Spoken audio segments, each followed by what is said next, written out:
Okay YouTubers, so I thought I'd make a bit of a video for you today on a bit of number crunch I've been doing.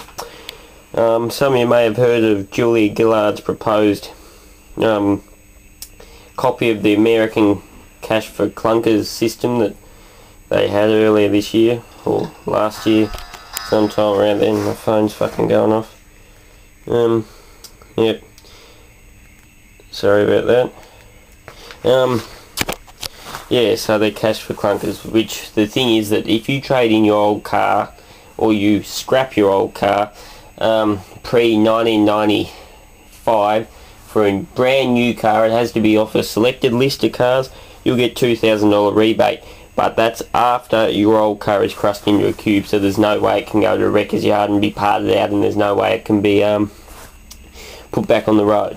It has to be sent on a slow boat to China to come back as a new chisel or bread tin or something, I don't know, anything. So anyway, the cost of this scheme is going to be $394 million per car, as I said, $2,000. It predicts to take 200,000 cars off the road. You must scrap them, and if all older cars are taken off the road, it will be 1 in every 5 cars ends up off the road. So that is a lot of cars that are going to the scrapyard for basically no point. So I've drawn up a bit of a table here. You probably can't focus on it, but a 1994 Ford Falcon is worth $3.5 grand. So if you were to scrap that, you're going to lose in this scheme. If you scrapped it in this scheme, you're going to lose $1.5 grand anyway, so you'd be absolutely stupid to do it, because 1994, it's 1 year out of the bracket. But there's still a good one, still worth $3.5 grand. The fuel efficiency is about 13. That's only a very rough estimate, 13 litres per 100, because it's a 6-cylinder straight 6. It's got 2 airbags. Reliability, because my neighbour has one, 9 out of 10. It's never actually been off the road, and in the past year we've only spent $85 replacing the power steering pump and doing the oil change. And in the middle there's preventative service like cleaning spark plugs and greasing ball joints and all that sort of stuff, but you can't really count that. Now the Magna is worth $300. Is the minimum you can pick one up for. They're about $300 to $1,500, but about $300 you can pick one up for. It's a 2.6 litre engine. Fuel efficiency is 11 per 100. Safety, it doesn't have any airbags, but if you go run off the road and hit a tree, then you've got a good chance of killing yourself anyway. Reliability 8 out of 10. It's only ever been off the road once, and we've only spent $100 on it. Now this brand new gets $14,000. So even with this rebate, you're still going to have to foot $12,000. Now that's a lot of money for anybody, unless you're Bill Gates. 1.8 litre, so compared to the Magna or the Ford, it's a lot smaller engine size. Fuel efficiency is 6 litres per 100. Now that, I believe, would probably be highway, I don't know. These are just rough figures from daily driving on the Ford and the Magna, but this is what this Cars Guide's book, Top Gear book, lists. So I don't know whether that's highway or city. It's got 2 airbags, so you know better than the Ford. Your supposed reliability should be 10 out of 10, but I very much doubt that, because new cars seem to have just as many problems as old ones, and you need at least 3 services a year. Each service we're saying $300, although they're probably more like $400, $500, $600, $700. So that's $900 worth of servicing, which is, compared to the $100 I spent on the Magna or the $85 on the Ford, it's nothing. It's a lot of difference. Same story with the Toyota Camry. Toyota Camry Hybrid, $29,000 on the road. So there you go, $28,000 you got to pull out of your pocket. 2.4 litre, not far off the Magna. Fuel efficiency, because it's a hybrid, no one really knows, because it'll always fluctuate. Safety, it's got 6 airbags, which obviously is better than the Gets, but as I said, if you're going to run off the road and hit a tree or lodge yourself under a truck, then you don't have a lot of hope anyway. So you know what's an extra 3 airbags are going to, or 4 airbags are going to do for you. Supposed 10 out of 10 reliability, which we've seen Toyota aren't that reliable because the accelerators stick in and cause accidents. $900 again. Now none of these prices include registration.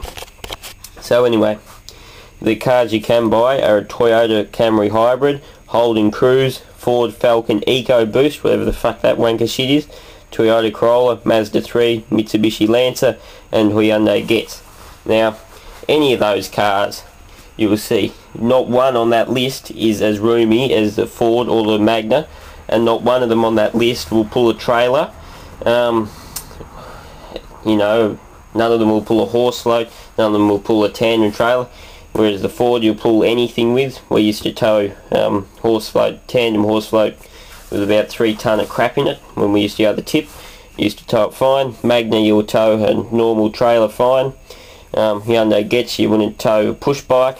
Toyota Corolla hybrid piece of crap, you're not allowed to tow anything either because it's hybrid and you'll fuck the electric motor in it, blah blah blah. I don't know, that's just what the information I can gather. So anyway, I really cannot see how viable it is to take a perfectly good car off the road that's only costing $85 a year, take it off, get it crushed into a cube, which consumes power, obviously getting it crushed, scrapped, then get it shipped all the way over to China on a dirty emissions creating ship, get it melted down with heaps and heaps and heaps of electricity used to melt it down, part it out, take all the plastic out, and then produce it into my new socket set or whatever.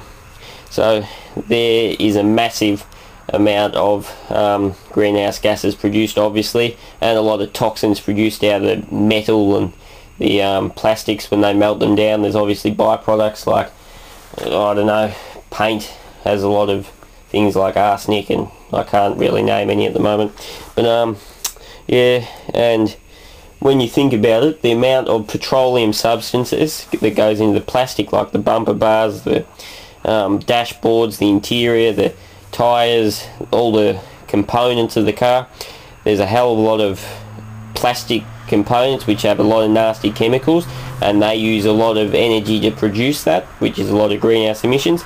And there's also a lot of steel which has to be melted down, manufactured, cast, blah blah blah, painted, everything. All these things produce a lot, obviously produce a lot of greenhouse gas. So really I don't understand how it's going to be any better off in the environment, apart from the fact that you might save a little bit on fuel.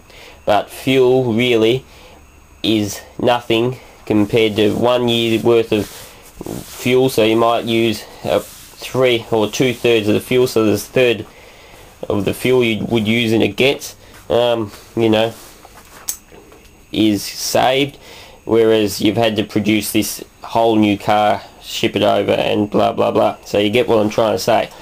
It's better to keep an old clunker on the road, or the Magna, $300 you pay for it, keep it on the road. All we ever do to it is take recycled parts off cars in a wrecker's yard, so they're already, you know, they're sitting in a wrecker's yard, they're already produced parts, have already had a serviceable life anyway.